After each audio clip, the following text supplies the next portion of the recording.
Well, Arteta's gonna hate to alert his players onto the very huge task they are headed onto tomorrow as Arsenal takes on Newcastle at the St. James's Park Stadium. Welcome to Rokani Media Football. Hope you guys are really doing okay. This is the Arsenal News Show and hope you guys are really doing the best to it that you get it all to where you want it to be. Smash the like button, comment and share. If at all you're watching us for the very first time, subscribe to this channel. And for those that have already subscribed, continue to just smash the like button. See to it that we amass close to 300 likes on this video. He is gonna hit to defend Kai Havertz, and he is gonna hit to answer a question on whether the midfield of Arsenal is obviously finding cohesion after the departure of Granit Xhaka. He has also talked about Martin Odegaard and very many others that you guys need to know about. So this is Rokani David. You can as well call me RD, and we are on to the Rokani Media Football now.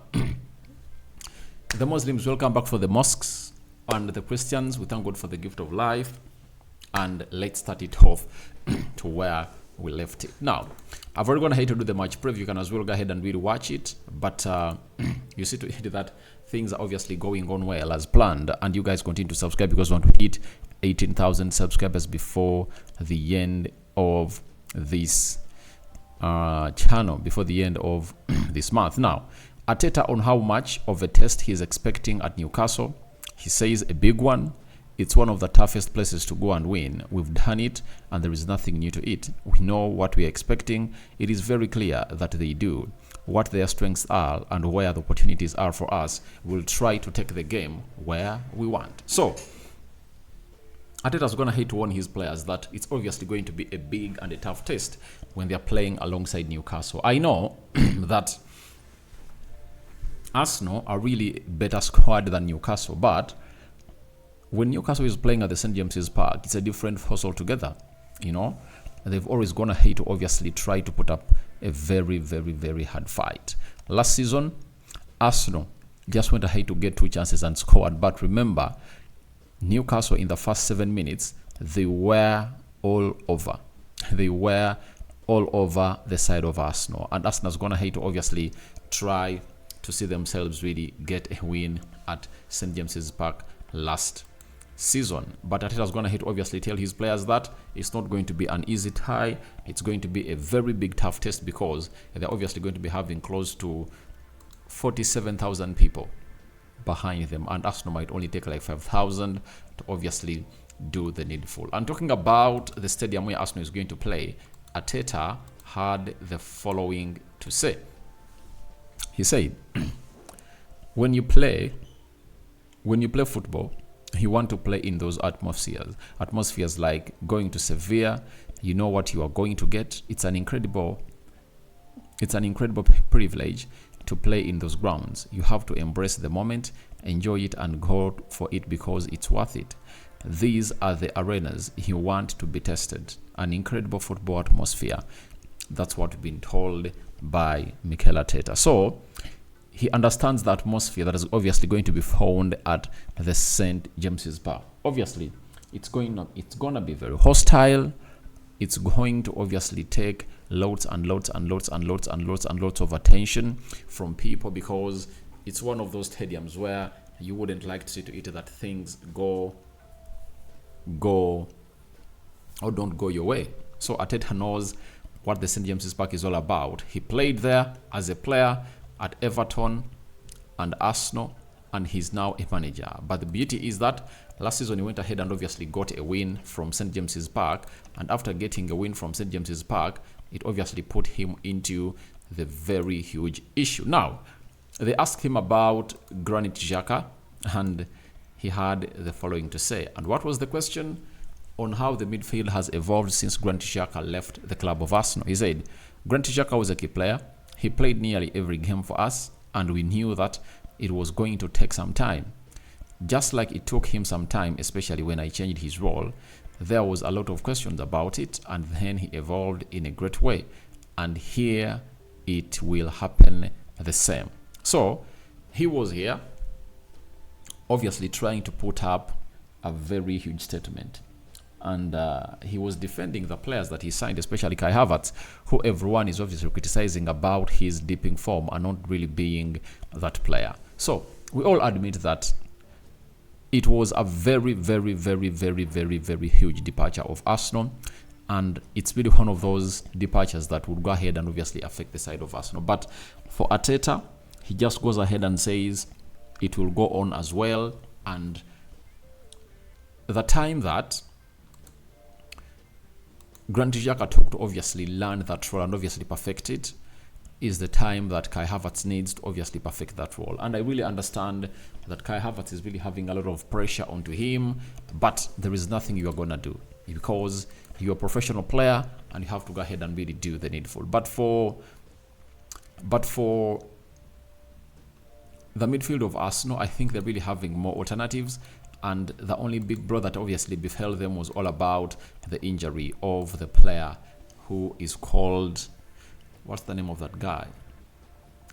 The name of the guy, he's called Emily Smith-Rowe. Because if you have Emily Smith-Rowe, you are not going to miss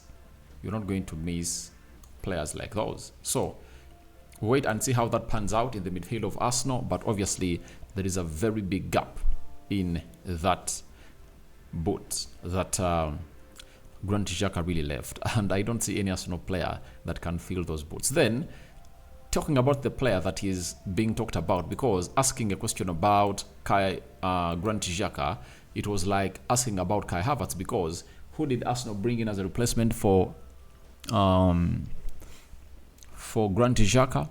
Kai Havertz. So he was asked on if he's concerned about Kai Havertz form. He said, I'm not going to talk about an individual like that. We're a team, and when we play at our best, it's the team. And when we don't, I am the one who is responsible for that. We all need to try and improve every single day. That is, Arteta asked about Kai Havertz.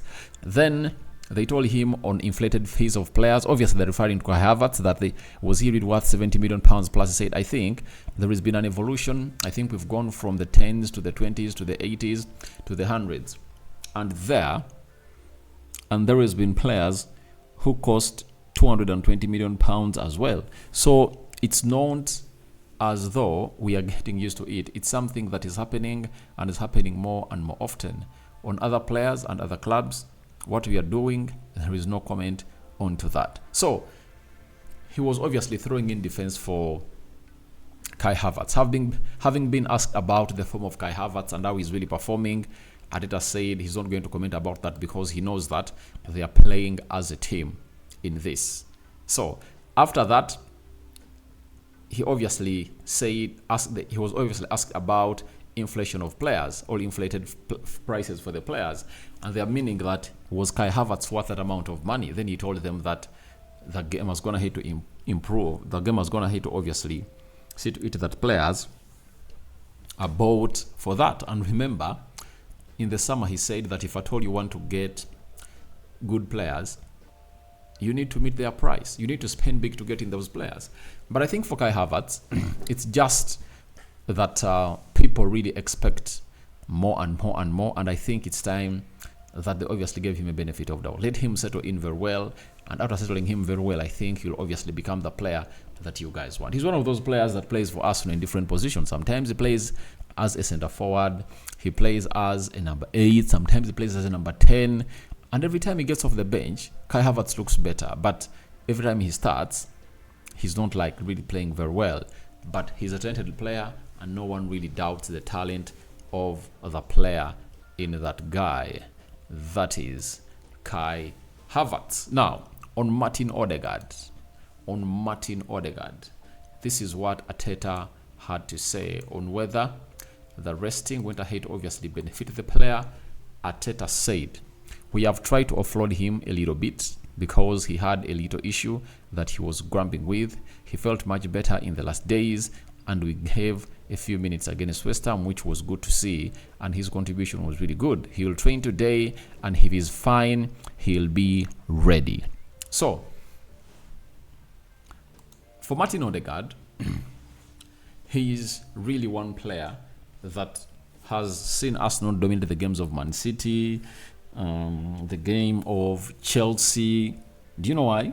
Because he was performing badly, and he's one of those players I really called out for Mikel Arteta to go ahead and really bench, because he was not obviously living up to his expectations and performing to where we deserve him to be. But finally scored a goal, and we anticipate that he might be one of those players that win the game for Arsenal at the St. James's Park. And remember, he's one of those players that pulled a trigger outside the 10 box area, and it was 2-0 in favor of the club of Arsenal. So, what are your thoughts about Mikel Arteta alerting his players about the big test they are heading at Newcastle?